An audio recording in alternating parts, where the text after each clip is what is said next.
And welcome into week 6 of the Pigskin Picks. As always, we're brought to you by Compete Event Management. They run wrestling tournaments throughout the state and have an apparel line that can be personalized for your tournament. Not looking to run an event, but looking for competition. Compete events are where you want to be. They're well run and organized. They have two events coming up the next 2 weeks. The first one is the Tiger Takedown on October 12th at Ayatapon High School, and the second is the Halloween Havoc tournament at Salesianum on October 19th. So let's get to the picks. With us this week is our own Nick Allesandrini. And Trey, let's get it started. Saturday, 11 a.m., Wilmington Charter at Newark. Wilmington Charter is 1-4, Newark 3-2. Yeah, the Force are going down to Newark for the second straight week, and up until last week, Wilton Charter were coming up short, but their offensive scoring last week they were blanked by Newark Charter. Um, Yellow Jackets are on a little bit of a roll, and they've been playing well all season. They seem to be getting their pieces together for this for the backside of their schedule going into hopefully tournament play. They can't get caught looking ahead to undefeated Concord though. Wilton Charter's a solid program. They both have a common opponent, Newark Charter. Wilmington Charter lost 34-0. Newark lost 7-0. I like Newark at home here. I think they're building toward just the strongest second half of the season. Nick, who you got between the Force and the Yellow Jackets? Yeah, I kind of see it this kind of the same way as Trey. I'm going to give a shout out to Xavier Griffin, Newark graduate from back in the 2012 area. Newark, as Trey said, won a few in a row. And guys, it's homecoming, so those are some big games there, especially at Newark. It's been a rough couple of years for them, here coming in. But like Trey said, they've got some improvement. They're starting to get on a roll. Hopefully, pick it up by the time that play comes around. And I think it continues there at home, homecoming at Newark. They're going to get a win. Now, the Force has had some struggles this season, and I think they're going to continue on Saturday. Newark gets the win, sets up a huge showdown with Concord next week in a big 1A game. Another 1A game, also on Saturday, 10:30 from Baynard Stadium, or I'm sorry, the stadium formerly There it known as is. Yeah. Baynard, Abyssinia Stadium. 3-2 Brandywine versus 4-1 St. Elizabeth. These two teams are ranked number 2 and number 3. Yeah, it's a big battle here. Possibly see going to challenge Seaford down the road. Both have wins over 2A teams. Brandywine's got that 2A win over DMA. I think it might be a little more impressive. And they had that tight game with Laurel. That Bulldog battle there. St. E's, they've been quietly building a winning season. They have that win over 2A Tower Hill. It's probably their most significant win, but we don't know much about the Hillers, who are sitting at 4-1 with their a lot of their wins coming over single A teams. Um, they're coming back and forth in this one. Both have had strong seasons. I think I like Brandywine going into St. E's and winning. Nick, St. E's, I don't know who they got for who their athletic director is, but he hasn't left the city of Wilmington yet this year. All away games have been in the city, and of course they play at Abyssinia. Who do you got here as Brandywine just outside the limits? That's right. I may have to. Yeah, I guess I may have to give you the pick off air since I'm calling this one on Saturday afternoon. But this is going to be a good one. This is one that I was talking with our colleague Jason Winchell about. They're leading up to this one. It's kind of like a size versus speed matchup, with these two teams with St. Elizabeth, obviously, and Brandywine. Beaupron now has had a few years of experience there, quarterback. Got some great weapons there with Green and Johnson. St. E's is coming off that huge win, right, 58-0 over Dickinson, and Brandywine had the opposite effect, coming off a tough loss. So who responds better in this situation? The team that's coming off the loss, or the team that's coming off of that big victory? So it's going to be a fun one on Saturday afternoon. Big 1A District 1 game on Saturday morning, and I think it's safe to say this is the deepest district in 1A with these two and unbeaten Concord in it. The Vikings have quietly taken care of business so far this season, and their biggest win coming, as Trey said, is Tower Hill, a 2A team. Mhm. I had Brandywine on my radar in the preseason as the team to beat. Steeper's kind of snuck in there here midseason, but I'm going to ride with the Bulldogs this week. Give me Brandywine for the win. So we're going to move to some AAA football. 3-2 Cape and Lopin heads north to 1-4 Smyrna. 7 o'clock kickoff on Friday. Trey. Yeah, Cape had 48 points last week on defense, and Smyrna's averaging 30 points a game on offense. And as we know, that 1-4 record for Smyrna, don't let it fool you. They go out of state and they challenge themselves to start the year with their out of conference play. So that's 30 points on some high level competition. Smyrna is comfortable getting in a shootout. Their defense finds ways to make stops when they need them. Cape's going to really have to step it up on defense against that speed and talent of Kamaj Kearney and the Syracuse commit, Phoenix Henriquez. I like Smyrna at home here to get another win in the column. Nick? Yeah, I've had a chance to see Smyrna now the last couple of weeks heading in, and Trey's right. I mean, that record's deceiving about who they go against and that level of competition. I mean, if you look at it right, they technically could have had the win over Middletown a few weeks ago, and then they return and play Sally's real tough there at the University of Delaware. I mean, we're very pro Phoenix Henriquez on our show here, so love what he's been able to do. Marks, I think, has been continually getting better week after week. You see him use a lot of his legs last weekend on Saturday. That was effective against that Sally's defense, which might be one of the best in the state. So I'm going to lean with Smyrna here on this one. I think they finally put it together and get that win here in the state of Delaware. Another quarterback showcase this week with the two juniors. Cape and Lopin has a tough secondary, which could present problems for Smyrna. The Vikings can score, but the Eagles can score a lot. Smyrna uses the entire field so well, and they have speed and star power. I like Smyrna to win here and step in front of the line in Class 3A, District 2. Let's move back to 1A. 2-4 First State Military, 5-1 Seaford Blue Jays. 5 o'clock, excuse me, Friday, 7 o'clock kickoff. It's homecoming for the Blue Jays, Trey. Yeah, First State, they've been up and down the first half of the season. Solid season so far, but the Blue Jays have just been red hot and they've played with an attitude. And they kicked that door. It was it Woodbridge game? They kicked the door down. Um, sorry, Laurel game, not Woodbridge, Laurel game. They kicked the door down. They have common opponents in Polytech. First State lost, Seaford won. Another common opponent in Christiana. First State lost a close one there, and Seaford won big. I'm going to stick with Seaford at home. Nick, who you got? Yeah, I mean, it's been Seaver's kind of been the talk, right, of that class this year, what they've been able to do. I mean, obviously, Vince Evans has been your player of the game down there, and he's been having a phenomenal year so far this year. Seaford, again, that team that's kind of, been the talk of that class, and I'm going to lean with them. I think they're going to get it done here. Another homecoming theme, like to play towards that, so they're going to be ready to go there. First State Military heads into the Nylon capital at the wrong time. The Blue Jays have had back-to-back wins over Class 2A opponents. They're athletic, talented, and confident. They know they can win. In fact, I'll say they expect to win. They are a dangerous team in 1A. Give me Seaford for the win on their homecoming. Here's a big 2A game. 3-2 Red Lion versus 2-3 Milford. 7 o'clock kickoff in Milford. Try. Yeah, we got two outstanding running backs on opposite side of the ball, or on opposite sides this week. Got Milford's Drew Civils and Red Lions Judah Barber. Milford started out slow, but they looked to turn around with wins over Woodbridge and Delmar. Big wins over Woodbridge and Delmar. And then last week, Odessa hung 44 on them. And other than the kick return from Civils, it was quiet on offense. Red Line took it on the chin from pair 3A teams, but the last three games, they've outscored their opponents 155 nothing. Albeit lesser competition, but still a lot of scoring and a shutdown defense. I like Red Lion coming into Milford here. Nick, two teams we're kind of don't know a whole lot about yet. Yeah, I mean, I see it the same way as Trey yet again. I mean, Evan Budinger is somebody I've had a chance to watch kind of grow up and see his evolution as a quarterback there for the last couple of years, under Coach Ken Anderson and over there at Red Lion. And again, he mentioned Judah Barber. He's been phenomenal on the ground.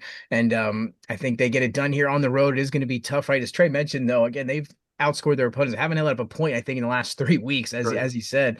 So again, with that offense and that defense there, the way that they're complementing each other, I think they're going to be able to get it done down at Milford. Again, it's a tough test though to get on that bus and make that trip. So again, that's going to be a part of it, but I think they're going to be able to overcome that. And again, while we're talking about Milford, shout out to Marquise Gillis, running back for Delaware State, having himself a nice year there. This game's going to tell us a lot about Double A as a whole. Is Odessa for real? Did Milford just have a bad night? Is Indian River that dominant? Who is Red Lion? And where do they fit in this 2A race? Milford has won their games this year against teams that don't throw the ball well or much. The Lions have a quarterback in Evan Budinger, as Nick talked about, he's going to sling the ball around. And on the ground, they have Judah Barber. The Bucks defense is going to get tested again this week. I like Red Lion in this game as they get set for a big showdown with Odessa next week. Saturday, some Henlopen or old Henlopen conference, some downstate football on a Saturday. 2-3 Delmar versus 5-0 Lake Forest. 11-a kickoff for the Spartans homecoming. Trey. Yeah, it's another game where don't let a Delmar at 2-3 that record fool you. You got a coach who's been coaching for 3 decades and has 5 state championships under his belt. Dave Hearn's going to have his Wildcats coached up and ready to go. Lake Forest has tested themselves and they've passed with flying colors. They've blown out a pair of 3A opponents. Maybe the best thing that happened to the Spartans last week was getting a win with a struggle on the road. To find their flaws, right? You don't want to you don't want to peak too early, right, in the season. So I like Lake Forest at home here. I think they're going to be 6-0. Nick, Lake Forest was rolling, and they snuck out of Georgetown like they stole something last week to get that fifth win. That's right. They got that win, the battle of the unbeatens there against Sussex Tech. Hard fought battle at 26-21 there. Lake Forest has scored at least 26 points every game. We talked about earlier about some teams that were kind of the talk of the certain classes, Seaford being there. And again, Lake Forest has kind of been one of those teams this year at 5-0 now that everybody's starting to talk a little bit about. Think they keep that momentum rolling. But as Trey said, Delmar is going to be a tough team no matter what year it is, with that organization. So they're going to be good, ready to go. So it's going to be a hard fought game. I'm going to go with Lake Forest here in this one to get the job done. You always have to watch out for the Wildcats from the midseason point on. They traditionally get better, and this is a young team and has a lot of room to grow. So the Spartans don't want that to jump up and bite them. Lake Forest was rolling into that battle with the unbeaten last week and escaped with a win to improve to 5-0. For some reason, Lake Forest always struggles down at Sussex Tech. How do the Spartans regroup this week? They're ripe for an upset coming in off a bad performance and another noon kickoff. Homecoming with all the distractions to go with it and a hungry cat coming into Lakeland. But that's not enough to move me. I have the Spartans as the number 2 team from the start, and it's not going to change this week. Lake Forest gets the win, and we'll have that game Saturday live from Felton. Glenn Frazier's game on Friday night. 4-1 Appoquinimink, 4-0 Caravel. Man, how has this become a big game here at week 6? Trey, who you got? Appo and Caravel. Yeah, Caravel's offense sputtered a little bit last week. Something they definitely can't do this week. They also had a lot of penalties. I think by the end of it was like 180 yards of penalties. That's a very hard thing to overcome, and they found a way to do it. That walk off touchdown. And Appo we know is going to score. They're averaging over 40 points a game, and I think their coach is fine with that. But the key is, can they keep scoring? Can they slow down Josh Roy? And their common opponents, they both put up over 30 on Dover, and they both put up 30 over St. George's. So we know the offense is going to score. It's going to come down to defense. I've been pretty high on Appo all year. I think I'm going to go Appo here. Nick Caravel, just like Lake Forest, kind of got on the bus and took off last week, getting a close win. Yeah, I'll tell you. I mean, this slate that you guys got me with this week has had some good games on it. I'll tell you, this is going to be maybe the toughest one for me to choose from. I've always been, as Trey said, I've always liked Apple as well. I think Josiah Drummond, last year was just so impressive, and now, this year for him, and just Sheer Rogers and company. I mean, they've got so much talent on that side, but Caravel just seems like year in and year out, they just, they seem just to win games no matter what the circumstance against, no matter the opponent. Again, they get this one at Caravel here, so they get the home game, but it's kind of like the first elite test for the Buccaneers this year. Not saying they can't pass it, that's for sure, but I'm going to lean Appoquinimink here in a tough one. This is going to be a really close game. Glenn and company going to have a great one calling this one. Since that second half loss to Howard, the Jaguars' offense has been on fire. Caravel got a real scare down at Cesar Rodney last week. You could say they escaped Camden with a win. Josh Roy is a load to stop. He's even a load to just contain. Matt Rice needs to have a big night against Appo to complement Roy. I fully expect the side Drummond just to do the side Drummond things with the cast of stars he has with him. The Bucks have a lot of two-way players. They showed they can take a bruising against the rush and survive. I think the up and down the field that Appo is going to bring will be the difference. Appoquinimink in a mild upset on Friday night. And then our Friday night downstate game of the week, another Old Henlopen Conference game, Old Henny South. Indian River 5-0. Excuse me, Laurel 4-1. Trey, who you got? 7 o'clock kickoff.